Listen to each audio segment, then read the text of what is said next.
Hello, athletes and fans of bodybuilding. My name is Terrick El Guindy with the Mr. Olympia. Today, four-time classic physique champion, Chris Bumstead, coming off one of the most impressive and dominant performances at the 2022 Mr. Olympia. Welcome, Chris. How are you? Good. I'm happy to be back on this with you guys, so I'm excited to get going with this. Sounds good. Thank you so much for joining us. Also with us, the voice of bodybuilding. He's the athlete's representative. He's the 2000 Mr. USA, Bob Cicherillo. How are you, Bob? All right. What's up, Terrick? Good to have you guys back on. Chris, good to see you. Chris, good to see you. Also with us, the 1993 Mr. USA's four-time Ironman champion, one of the legends of the sport, Hall of Famer, Chris Cormier. How are you, Chris? Thank you, Terrick. Thanks for the introduction. Nice to see you guys. Good to see you, CBUM, and The Voice. What's up, guys? Thank you for joining us, Chris. Bob, Chris Cormier. I had the opportunity of judging Chris Bumstead from his first victory in the Mr. Olympia to his most recent victory, and I can clearly and factually say that this was the most dominant performance by Chris Bumstead in the Mr. Olympia. Bob, do you agree with that or you disagree with that? I mean, they've all been dominant. I mean, honestly, he's had good competition, but I don't think, I mean, since Chris has been winning these things, I haven't really had anybody else challenging him, and in terms of like you're really kind of going back and forth, and man, it's really close. I think Chris has established himself, especially the last 2 years in particular. I think last year was just as dominant, if not more. But he's really separated himself out from the pack, and that's with all due respect, of course, to the competitors. I'd be remiss, of course, Derek, if I didn't mention Ramon Dino and all the great Brazilian fans out there. So please don't send me dinosaurs. Great competitor. Love you, Ramon. Good, great young talent. Chris has got some competition, but right now he's head and shoulders. Chris Cormier, you've been bitter for a long time watching Chris Bumstead send you in the back of the line. You probably retired your coaching career. Do you think this was the most dominant performance by Chris Bumstead on the Olympia stage? Actually, I do think it's the most dominant. I think, I would have liked to have seen, him and Breon go head to head. Shut up. Shut your damn mouth. Oh, God. Listen, even Breon would say. Can I talk? Let me talk. God, you're ridiculous. I think the world would have liked to have seen those guys just posing together, even if whatever place is the other place, but just have those guys, one last time up there would have been great. Other than that, I think he was more dominant up there this year. He had more cuts that he haven't shown before, especially in the side group, and just more diced. And I thought when he went head to head with Dino, I love you, Dino, man. I love you guys out there. Don't cancel me. But I was gonna say, I just think every shot that Dino did, Chris did better. In my opinion. Well, I'm going to have to agree with you, Chris Cormier. I think, and once again, I judge Chris Bumstead against Breon Ansley, Chris Bumstead against Terrence, and now against Ramon. And despite the fact that Ramon is an amazing competitor, Chris Bumstead absolutely dominated the field. And Chris, what do you think? Do you think this was the most dominant performance you had? I think this is the best package I've brought for sure, progressing slowly over the years. I think 2020, I mentally felt like that was the most dominating. But that's also because 2019 to 2020, I made a big difference in my physique, the biggest jump I've made. So that to me, that's where I felt the most dominating. And this year, with everyone getting so much better, whereas, Breon's still up there in the top 5 and Ramon and everyone, I still felt like I'm so focused on myself. I don't even know what's going on outside of me. And I always feel like it's tight and I'm pushing myself hard. So I don't really feel like I'm dominating. I don't even want to let myself feel like I'm dominating because I don't want to give myself any excuse to let off the gas. So I don't know. It felt good to look back and be on top. But in the process of it all, I never feel like I'm dominating. I'm just still trying to push myself to do better. Well, I'm going to tell you this.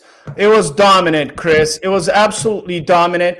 I love Ramon Dino. As you guys know, I've seen Ramon Dino from the beginning. And here's the thing. If you look at the first poses, and we're going to break it down here. If you look at some of the first poses, one of the biggest challenges for Ramon Dino is the fact that Bumstead has more width to his physique than Ramon Dino. So even on the back double biceps, Bob, you can see that Ramon looks quite streamlined next to Chris Bumstead. I mean, that's very dominant, and Ramon has made tremendous improvement, but that's not even close, right, Bob? No, this is why I say Chris is head and shoulders above these guys at this point in all their careers. Chris looks like a seasoned veteran out there. He looks like a multi-Olympia champion. Ramon Dino and Urs and the other guys, I can't remember the guy that was in fourth place, so he was very good as well. Was it Breon? Yeah. Or maybe no, it's Bob. Hang on. Listen, even up against Breon, listen, I suggested 6 months ago that Breon should have listened to my advices and gone into the 212. I said he's going to have a difficult time staying in the top 5, and that was proven out. They don't have the same kinds of physique at this point that Chris has. Chris has made improvements since he's been Olympia champion, and you can see that pose right there says everything. That is a lot of years in the gym. Chris looks like he's got 10 more years than Dino in the gym right there. And that what played out on stage right there. So I can't remember it's the 5th place guy that I can't remember. He was very good, but not close to Chris. Chris Cormier, Chris Bumstead is a North American champion, heavyweight North American champion. And Ramon turned pro as a classic physique. When you look at this back double biceps, it does look like one was a heavyweight at the North Americans and the other turned pro as a classic physique, correct? Yes, 100%. It was just that Chris was so young when he was first, going for the title. 22 years old, was it? I believe. So that's 22. Yeah. Yeah. So that's at that time. You're not even, feeling out your body, especially the back area is the last to come for a young bodybuilder. So yeah, just putting more reps in the right manner, in the right place. I think that's one of the things that he improved on was in my eyes, I think his training evolved and his posing, the way he present the body. So you actually lean back more than I actually teach it. But I think for your physique, you felt that was probably going to display your back at its best. Is that correct, CBUM? Yeah, I have everybody watch how far I lean back, and they tell me not to. And a lot of my career, I kept leaning forward because everyone's like, a lot of bodybuilders lean too far back. Yeah, right. Habit. People tell people posing not to lean too far back. But I found my physique, at least, it brings out my lower lats, and as a taller guy, it kind of adds depth and shrinks the length of my back because I'm so tall, and it actually helps me out. So. Oh yeah, I watch everything. Right here on the front double biceps again, Bob, we see the challenge, which is Chris has the width, and he has the lats coming out. And Ramon has great arms, but it's almost like the arms overpower the torso, which overemphasizes his weakness against Chris Bumstead. Would you agree with that? Absolutely. You could see Ramon's got some great arms. He said he's gorilla strong in that gym, but it actually kind of works against him in this case. The reason his back is weak is because the arms are so strong. This is a commonality when you get into bodybuilding and you get guys with traditionally big, huge, great arms. They're always usually lacking in the back. There's a reason for that. Ramon's got a great career ahead of him, but he just needs more time in the gym. He's got to de-emphasize the arm training, whether that's using straps, whether that's just using mind and muscle control, and he's got to put the emphasis on getting those lats thicker, bigger, wider to be able to contend with Chris and the other guys. Again, not to take away Urs Kalazinski looks like a younger version of Chris Bumstead, and that's a great attribute to have when the current champ is right next to you. And Mike Sommerfeld, that was the other name I was looking for. I thought Mike looked very good also up there with Breon. Again, hopefully Breon, I think, is going to venture into new waters. He was a great champ when this class first started, this division first started. Check that. But it's kind of outgrown him now, and you're starting to see the physiques a little bit bigger, a little bit taller, a little bit, again, more, quote, classic looking. Well, Chris, it's funny that Chris Bumstead right now is beating a lot of these guys on his back shot, his back double biceps, which was one of the shots that he would lose to Breon Ansley. But I want you to talk a little bit about Chris Bumstead not only beating guys from the back, from the side, and from the front, but I thought one of the biggest differences was the fact that he completely outposed Ramon on that final call out between both of them, right? Right. Yeah, I mean, you could see the experience level. I just felt like Dino was in the deep end with Chris, and Chris was just pushing his head down because he had all the experience at swimming. And I feel like, from the head to the toe, you can see how his ankle's a little crooked. Stuff that Chris might have done when he was younger, when he was like 22, he probably would have posed in this manner. But as you go year after year, getting more feedback from your posing and checking out your poses on probably personally with his own footage of himself, I think now he's coming into his own. How old are you now, Chris? 27. So that's between 27 and 32. That's your prime peak areas right there. So it's not going to get any easier as long as Chris, wants to do what he's doing in this class, and it's just going to be, you guys just going to have to just do the pecking order. Hopefully, no injuries or anything like that comes up to where you're not going to be able to do what you do, Chris. But I don't see anyone, coming close to taking that title anytime soon. Not in my eyes. Not right now. Not today. Chris Bumstead, you mentioned something on your Instagram post about your injury that you're kind of a little bit nervous about it. But when you were posing with Ramon, you displayed complete confidence. It wasn't anything that anybody noticed on stage. Talk to us a lot about feeling that nervousness, but actually not displaying anything so that the judges or the audience could see it. Yeah, I mean, kind of as Chris touched on, stuff that comes with experience and more stage presence and more kind of time being on an Olympia stage is something that I've gotten used to and worked on, where I used to be nervous and show those nerves on stage and having no injury. And now that I've done it for enough years that I can have an injury and kind of be in my head and kind of push it off and do what I need to do. And my talk was more so a personal thing of how I wanted to enjoy more of the day and be more like present instead of overthinking while on stage, even if my body can display it. But luckily for myself, they'd bring us on and off stage, and there was like 60 competitors, I think. So when I first went out there, I was still confident. I did my posing as I needed to, but I barely even remembered being out there. And then I was backstage, and I was like, okay, like, you just got out there, you still look good, like gather yourself, get your head together. And kind of Hani came back up backstage and gave me a little wake-up call, and I was able to really pull myself together. So when we went back up for comparisons and we did that two-man call-out with Ramon, at that point confidence was full, I was present, and I was ready to go, and I kind of displayed it on stage. And luckily, with my stage experience, I was able to pull myself together and do what I needed to do. Yeah, I thought it was very impressive.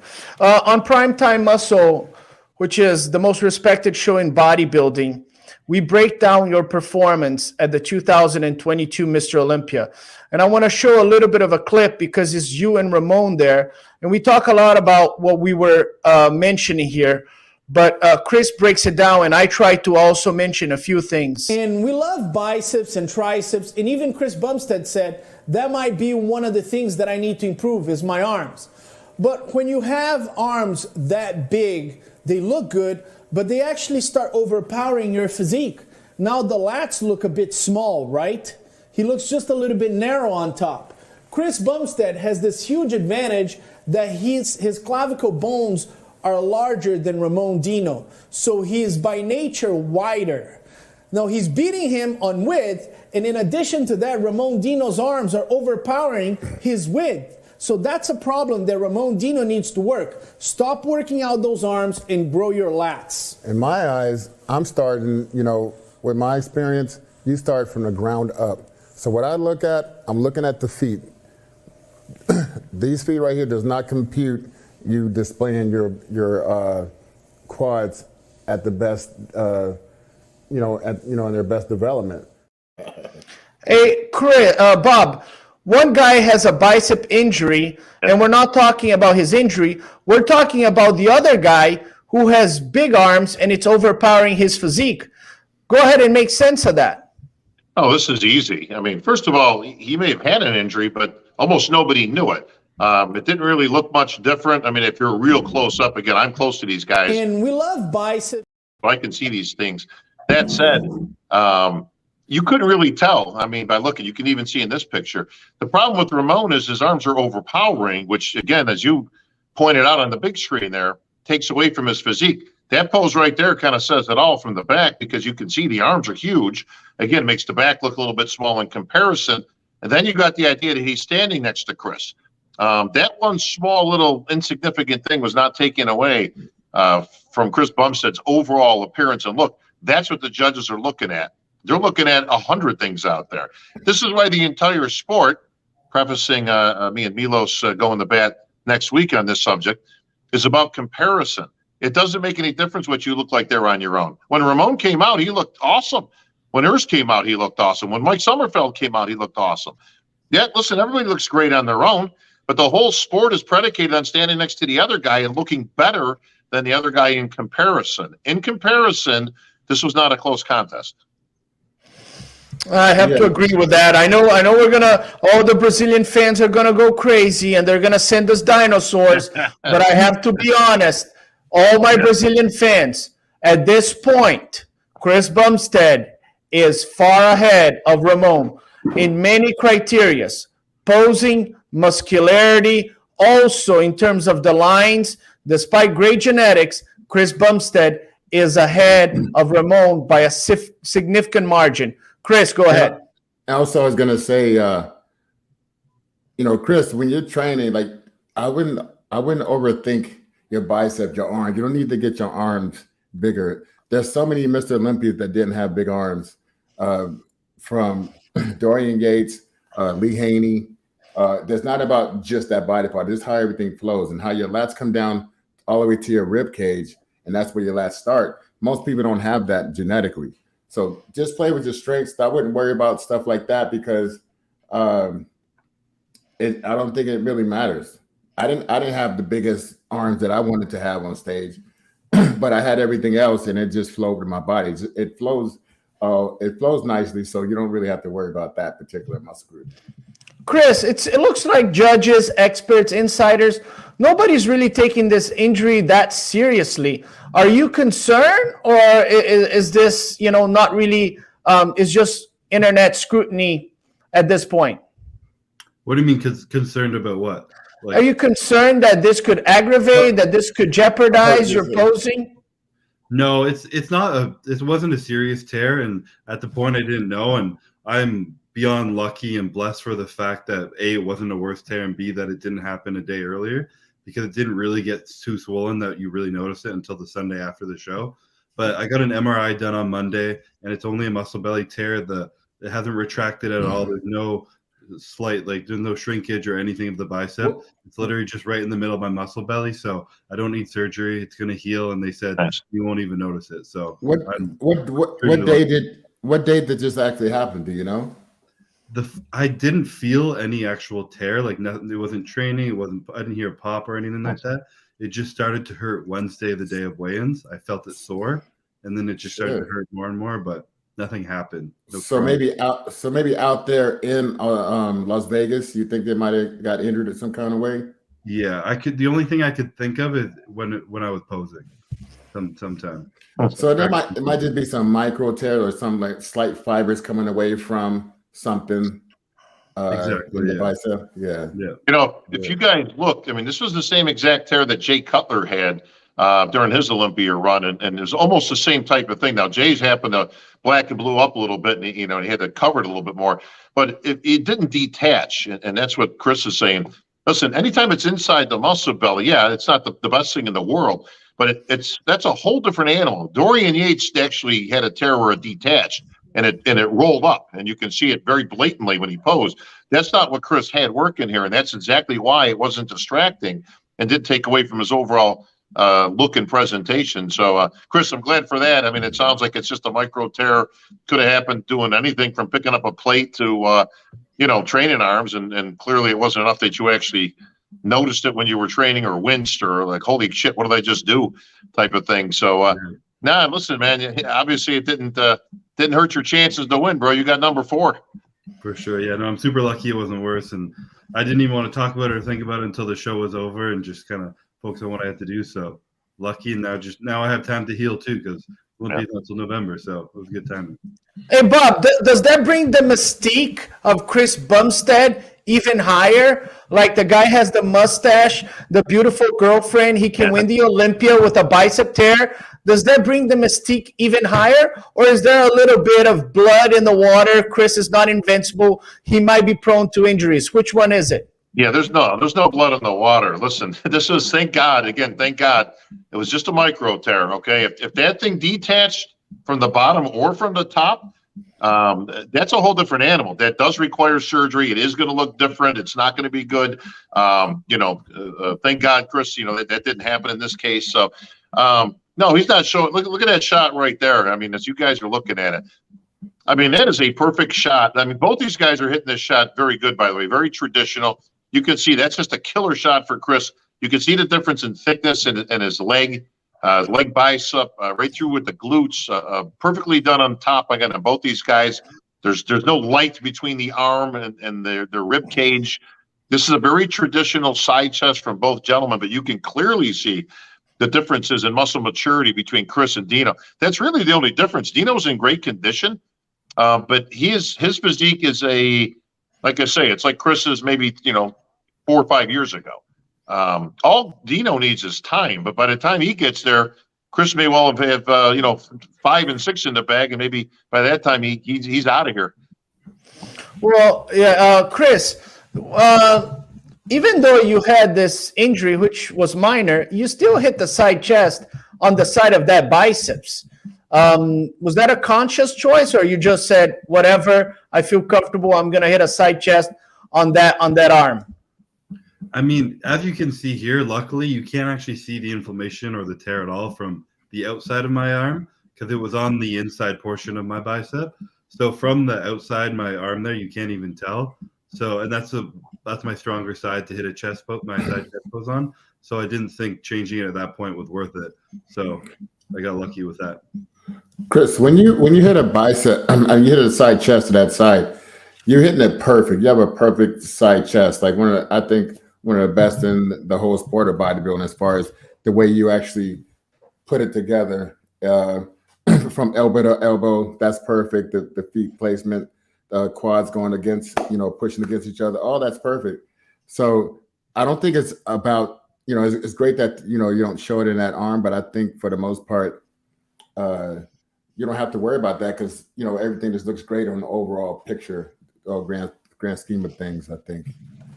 Bob, do you see this guy? I have to say, based on his popularity on social media and based on his dominance on stage, I have to say that Chris Bumstead has become one of the most relevant bodybuilders of all times. And I don't say this lightly. I'm a historian of bodybuilding. I had a chance to, have dinner with Arnold Schwarzenegger, be on stage with Arnold Schwarzenegger. I had a chance to meet and speak with Dorian Yates. I know personally Jay Cutler.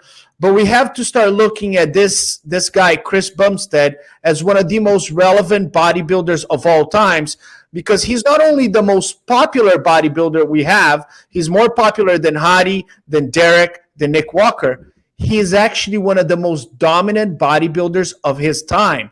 Do you agree with the statement that now Chris Bumstead can join the likes of Arnold, Dorian Yates, and Lee Haney as a true legend of the sport?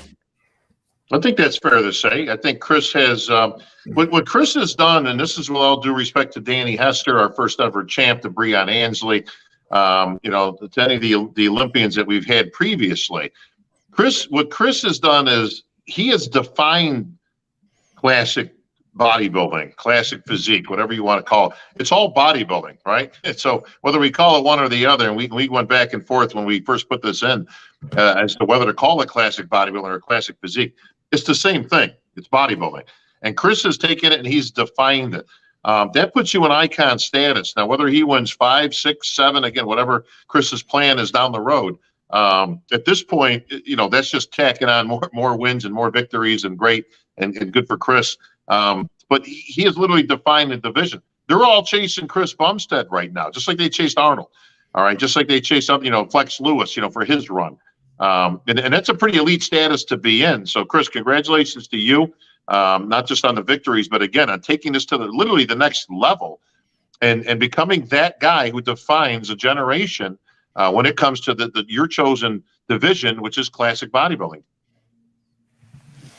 I appreciate that. It's kind of weird thinking of that when you're in it. Maybe when I'm old looking back, I'll be like, wow, but listen, you're smart to not think of it while because you're still competing. You're still defending the title. You're still very much in the mix, right? You're showing no signs of slowing down. And I hope that continues, Chris, but it's not your job to do that. That's our job as analysts, as professionals, as media. So let everybody else. Yeah, absolutely, bro. Stay out of that stuff. Keep in the moment. Keep those victories coming. Keep those likes and those followers coming because you're in a whole different area and a whole different arena than all those people that Terrick mentioned before you. They didn't have to deal with social media. You do, and you've used it very much to your advantage. And I think you've been a great ambassador when it comes to that. But when you can put yourself in the shoes that you're in right now, you really can't ask for more right now, bro. Just stay healthy and keep doing what you're doing, man. Absolutely, yeah, I appreciate it. Hey, Chris, obviously right now, like Bob said, a lot of these guys, they didn't have to deal with the scrutiny that you have. Apparently, if you go to a restaurant, the waiter is listening to what you say. If you go to a barber shop, people are listening to what you do. And you have kept a good face, and you have moved on, and you have kept the same attitude. Is it hard sometimes to deal with this much scrutiny in your life? I try not to look at the scrutiny side of things. I get a lot more love, and I have a lot of gratitude for the support and love that I get from people online. And my focus just naturally goes there for whatever reason. Just a positive mindset that I'm lucky to have. But I also don't really consume too much of it. I try not to get too involved in it. I stay pretty close with my circle here. And even before the Olympia, I've spoken about this. I go through my YouTube and I'll almost block any bodybuilding channel, and I'll mute certain things on Instagram. So I don't even see it. I go on my YouTube and it's like car reviews and random podcasts and stuff. So I'm not even seeing what's going on out there because I don't want that in my brain. The only thing that matters is what I'm doing day to day, what my coach tells me to do, training, following the plan, and that's all I'm focused on. So I really try not to consume any of that, especially before the Olympia. And like I said, I'm lucky to have a great circle of people around me who they haven't changed. I'm not going to change them. They're just great people with great values. So I kind of stick with that, and it's kept my head on right so far, and it's worked so far. So not going to change anything. Chris, I'm going to tell you, if you ever block Olympia TV, you and I are going to have issues. Do you understand that? I will block you, but I might mute you a few weeks out if you're talking about me. Okay, so I'm making that very clear publicly. If you ever block Olympia TV, I will fly to Florida. And you and I have been in a gym before. You actually got scared of me when I was doing some dumbbells. I'm just letting you know publicly, don't you ever block Olympia TV. Chris Cormier, this guy has a really strong team around him. His girlfriend, fiance, is a former bikini Olympia. So she has the experience in terms of saying, Chris, don't worry, I'm here. His coach, Hani Rambod, is one of the most experienced guy. His filmmaker, Calvin, gave him a hug after the show. The guy had tanny all over his face. Chris, did you ever apologize to him? No, I didn't. I just laughed. Oh, my God. I felt horrible for that guy. He had tan all over his face. Chris, Chris Cormier, talk to me about having a strong support group, because it looks like he has one of the strongest support teams ever. And that's been helping him keep his head straight and forward and keep him the champion. Talk to me about having a strong support system. Well, that's probably one of the key factors in becoming a champion and remaining a champion. Because if you have cracks in your personal life, the people that are around you, people that's not wanting the best for you, to noticing that you're a special person, that you need to have that. That's one of the formulas you need to become a champion. Because if you didn't have that and people don't understand that, hey, no, that's not going to be good to put this into his life or invite this into Chris's life, then, that's going to be all things are going to bring you down. It's like crabs in a barrel, they're all trying to grab it, and bring you down. But that's one of the things that that's going to keep him, on the right track. And I was going to say, what is there anything different, or that was like way different than you ever done before working with Hani, Chris? The peak week was definitely a lot more intensive, and just intense is the best word I can use. Hani's very meticulous to everything that went in my body, everything that came out of my body, what time I went to the bathroom, to just like just everything was just calculated and meticulous. Like number one or number two? Both, especially when I was trying to make weight. Especially when I'm sure you with Breon trying to make weight at 8 p.m. Right. So there was a lot of meticulous things going into that. But I mean, we only started working together about 16 weeks out, so there wasn't a lot of like learning my body. A lot of time he had to learn my body. So prep was relatively the same, consistent. He spoke with Ian about our past years, and we followed a similar game plan. And then with peak week, every year is different. You just got to go with what happens. It was just, he was super on it. He was in my room for like an hour and then leave for 20 minutes, come back, and just always on it. So just his meticulous thoughts, everything, he was calculated and for a reason, and just a little more intense, I guess. But, bodybuilding, every peak week is going to be different, and it's just kind of rolling with the punches as they come. Yeah, wait 1 second. I got one more thing to ask. I want to play a little game real quick while we have you on. Just tell me the first thing that comes to your mind after I tell you after these names I say, okay? You with that? Sure. First thing that comes to mind. Ramon Dino. Kind. Uris. Funny. Jim Mannion. Grandpa. Just like your favorite, in the sense of like a leader, like a head.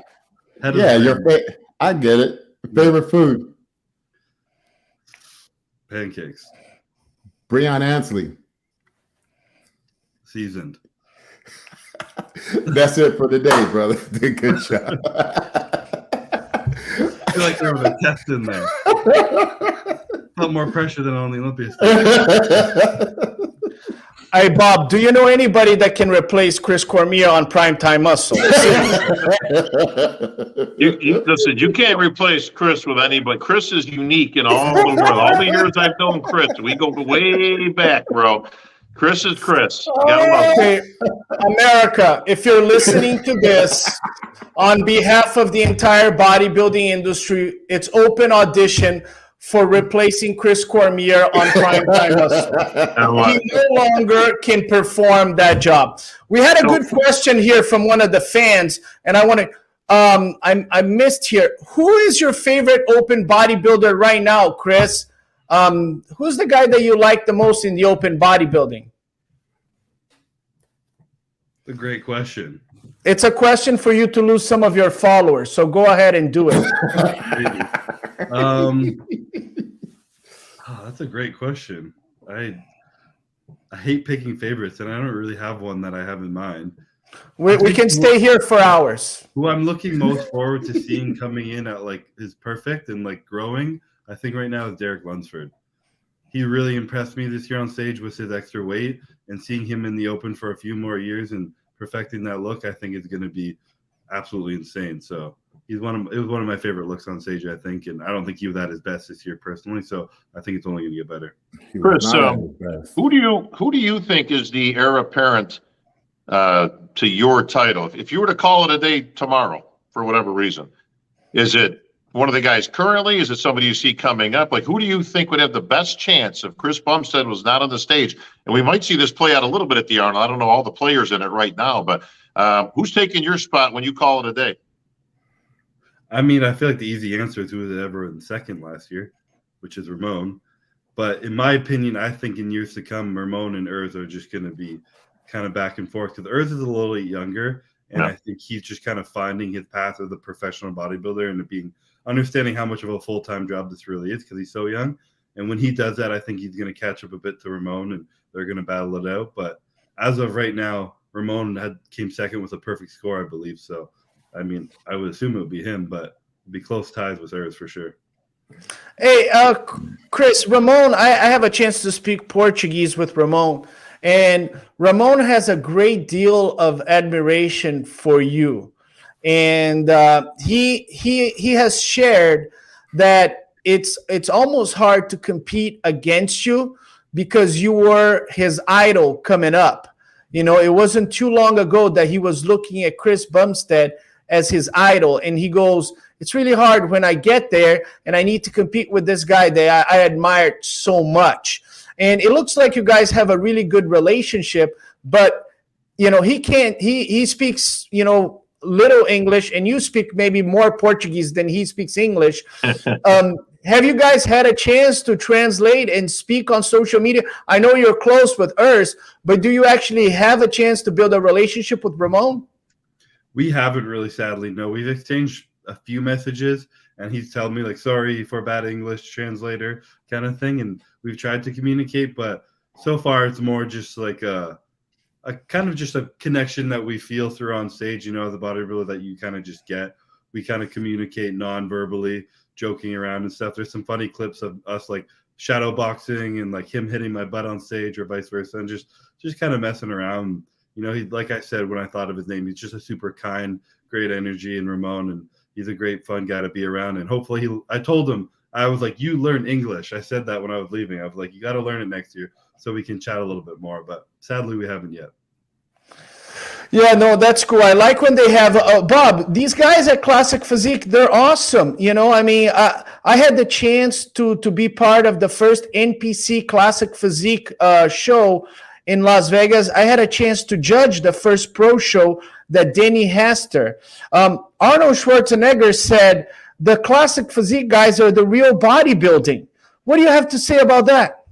Well, it's all real bodybuilding. I mean, I know what he's getting at and all that. And Arnold, of course, is a throwback to the old days. So, you know, of course he's going to like that. But people tend to speak in generalities. Listen, there are some damn good physiques in that open, some damn good physiques in the 212 and also in classic.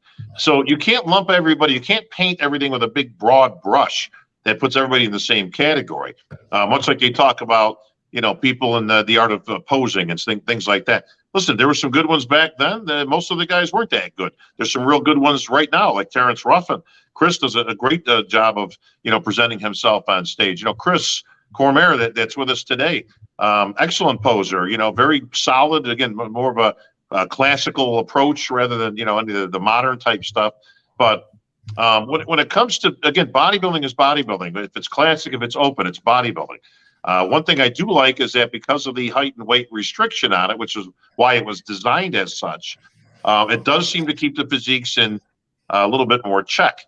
You know, where, you know, you got some big boys out there in that open, and sometimes that can get a little bit crazy. Terrick, you've judged these guys all over the world, and usually the bigger bodybuilder isn't the better bodybuilder. I'm not talking about in comparison with anybody else. I'm talking about in comparison with themselves. Often, and me and Chris Cormier have talked about this many times over the years, often we'll see ourselves saying, this guy hasn't looked this good since he turned pro. And usually the only caveat to that is he was a lot lighter when he was a pro, or he had to make a weight class, which kept him in check. And that's where the guys tend to get, you know, again, not everybody, but some of the guys look better. You look a lot better 10 pounds lighter than you do 10 pounds heavier. Chris Cormier, I want to put you on spot right now. And it's not like you're going to lose followers because all your followers are bought anyways. But do you think, in my opinion, the Classic Physique guys are a lot more conditioned than the bodybuilders, period? You get the top 10 Classic Physique guys, they're more conditioned than the top 10 open bodybuilders. Do you agree or disagree with that statement? I mean, I have to agree, but to be fair, these guys are making a weight class, so a lot of these guys are sucking down to a weight, and then after they make the weight class, then they're trying to feel out their body a little bit more. Open guys, they're in their mindset, they're trying to be as big as possible, and then try to get as lean as they can, keep it as most muscle size as possible. So it's just a different thing, but I could see those guys being a lot leaner. With that being said, Chris Bumstead, do you ever see yourself even thinking about going to the open class, getting all that money? All that money. That money sounded real good. I'm not worried about the money. I've never competed for the money. I don't get even. Okay, how about the challenge money from the stage? How about the challenge? The challenge of just beating everybody in the world. Everybody. I mean, I don't think I will never push my body to be or to chase a Mr. Olympia Open. I may step on stage for fun at the Open. That's what I mean. Like just even if it's once, yeah. It won't be at the Olympia. It'll be like 4 weeks after the Olympia. You put on 20 pounds and you're full, and I'm not quite as dry, and kind of see how I hang with some people on a show that's around then maybe, but I'll try it maybe one day if timing lines up. We'll see. I see you made a post when you feeling your body, feeling yourself. Yeah. Like, man, you look good. You might look good in that open stage with all that. It's a lot of a different look before you cut down to make weight, for sure. Damn right. Damn right. You'll see maybe one day. Let me tell you, that would be the coolest thing in the world, Chris. I think you got to stick with that no matter what happens. Let's just say you win 7 and you say, okay, I think I'm done. I think before you retire, just try it. Check it out. Just for giggles. Like I say, pick a show 4 weeks. I don't care what it is. Not an Olympia, obviously, right? But yeah. I would love to see Chris Bumstead, again, 15 pounds up over what his weight is at a, and right after a show where you fill out nice, you know, it is Chris Cormier. You've been there. You look great. Yeah. Right after a show, it's a couple weeks after, man, that would be a fan's paradise to see that play out. That would be cool. Okay. Everybody would see it. Carb load. I've always so clean, so little, so subtle, just to make sure I stay tight and dry, because that's the look for classic. But if I need to come in full, that would be fun for myself. If the Arnold was 3 to 4 weeks after the Olympia, I would do that. That would be cool. Say that again, Chris Bumstead. If the Arnold was 3-4 weeks after the Olympia, you would do the Arnold Classic? Yeah. Well, I can assure you right now, actually, that's not going to happen. So. Hey, Arnold is putting money down. He might even change the date of the show to get this guy on stage. Probably regret saying that too. Oh man. Hey, so here's the deal, Bob. The truth of the matter is that if you look at the open bodybuilders, some of the guys that qualified for the open, they're just not as good as Chris Bumstead. Oh, that's not even debatable. Listen, if Chris went in the open as is, and when I say as is, I mean, having to make that same weight to go into, his division of classic. Listen, he could stand his own with these guys. It's not like we all saw those pictures. I don't know if it was last year, Chris, or the year before, where you and Ramy, did some photos next to each other. But you could clearly see, obviously, Ramy's got a lot more mass, but Chris held his own right there. But Chris, when you were doing that with Ramy, what did you think when you were hitting poses next to this guy? I did not feel like I was holding my own. That's for sure. You're right. I felt skinny, and I felt like a string bean standing beside him. Then maybe the pictures look better, but I didn't feel like it when I was beside him, because that kind of sizes. I feel like my closest comparable physique would be to Rafael Brandao right now as a pro. I think that's fair. You get all the Brazilians coming after you. Sorry. So you're gonna get all the Brazilians coming after you now. I'm saying it's a comparable look. I'm not saying anything bad. Agreed. Well, if you look, and I think that's very logical. Rafael Brandão is a classic look, and he placed top 10 at the Olympia. And I think if Chris presented his physique that he presented in the classic, and you put him in the open, he would have been right there, right there. He would have been, And look, Rafael Brandão, he beat guys like Mike Crizo, he beat Ian Valliere. So I think Chris would have been right there. But, if you look at Chris Bumstead next to Derek Lunsford and next to Hadi Choopan, then it would have a little bit of the lack of density, especially on side side chest and, side triceps. Now, what I wanted to do is this, Chris Cormier, based on your experience, how many Mr. Olympia's classic physique do you think Chris Bumstead is going to win? 9 or 10. Bob Ciccarillo, based on your experience, how many Mr. Olympia's classic physique do you see Chris Bumstead winning? I don't know if I would go with 9. I don't even know if Chris would want to be at 9 or 10. That's a lot of years to stay at the top. It's a lot of stress on the body. It's not about wanting to. I think he can go that far. It's not no, well, listen. I mean, can he go that far? I mean, does he want to, or can he? Or this is the question at hand, right? I think Chris has got at least another 2 in him. I can see him stopping at 6, maybe 7 at the onset. But I think at that point, you got to start looking at the next chapter. And again, whether that's in, do an open show and kind of move on. But I can see Chris moving into a different direction after that with whatever it is he wants to do for the rest of his life, whether that's involved in bodybuilding, whether that's completely going in a different direction in business. He's obviously a very successful young man. He's done fantastic up to this point. A lot of followers. He's making some damn good money. But I don't know, man. I mean, I know Chris. Bumstead. We've talked. A little bit after these shows and at such and on the Sunday seminars. And listen, this is not easy, folks. It's not easy ever being number 1 in the world and maintaining that. And Chris, I bet you've got a great appreciation for Lee Haney, for Arnold, for Phil. For Ronnie Coleman, anybody that can put 8 of these together. How do you look at that? Like when you think of 8 of these, of 4 more of these, Chris, what do you think? Yeah, I mean, I've had those conversations with Phil, and only Phil because he's the one who I've spoken with the most. And I definitely have a much greater appreciation for just what the hell it takes mentally to do that 7 times or 8 times like Lee and Ronnie. Like it's insane. It's a lot more pressure coming in, and it becomes more of a mental game than a physical game than anything. Because the same physical process we're all doing, but the mental side of it, it's just different. And being able to mitigate that and just like focus on what you need to focus on kind of comes in. But it's all eyes are on you, all pressure's on you. Everyone's coming in, and classic physique is just like, okay, what's Chris Bumstead going to do? Is he going to slip? Is he going to fall? How are you going to do? Is he going to get better this year? And it's definitely a lot. And I've gotten a lot better, I think, at mitigating that pressure. It's kind of funny. I had a quote I used to say, pressure is a privilege, I think it was when I won my first Olympia. And I always laugh at myself because I had no idea what the hell pressure was back then. And now that I do have a better understanding, I'm better at handling it, but it's something like I don't think I'm going for 8 or 9 or 10 for sure.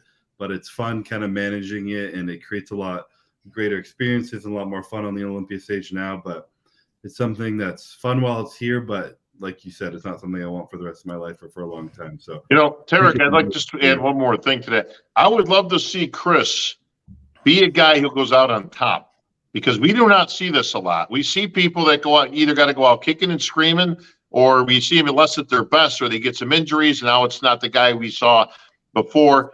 But Chris will be in a great position, I say, within the next year or 2, let's just say, that he can write his own ticket out. And there ain't no better way to go out ever than as the champion on the Olympia stage. And so, Chris, just whenever that time comes, brother, I hope you come to that conclusion. And that's the way we see CBUM off, as the champ, remembered on stage with the title in his hand.